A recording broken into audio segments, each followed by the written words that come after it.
Hi, I'm Grace with boujeebeaks.henhaven, and I just got a massive surprise in the nesting box. What the heck? I've seen other people post. Oh, this thing is really very fragile. Look at this sucker. Look at it. Wally, get your tail on it.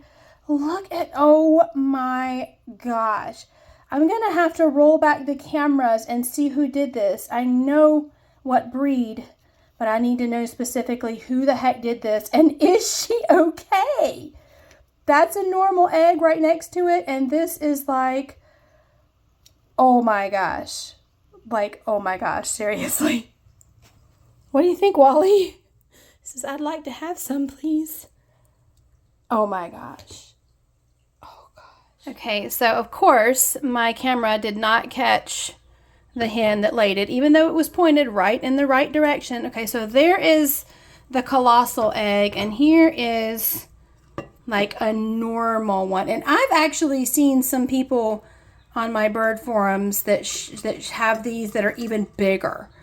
And I'm gonna see if what is in this, because I think I know, but this is like, holy moly, this is like so big. So I'm trying to do this one-handed. Ooh, it's squirting. That's disgusting. Yep, exactly what I thought. Watch this. It's an egg inside of an egg. Isn't that so gross and creepy? Ooh, it's so slimy. And then, oh gosh, yuckers. So, like, it's an egg inside of an egg. That when they're like this, that's exactly what I was expecting. And then this, it's just a regular egg. Oh my goodness. Like you never think it's going to happen to you, you know? Well, they're going to get a treat because I know this is probably fine to eat, but I'm just not down with it, if you know what I mean.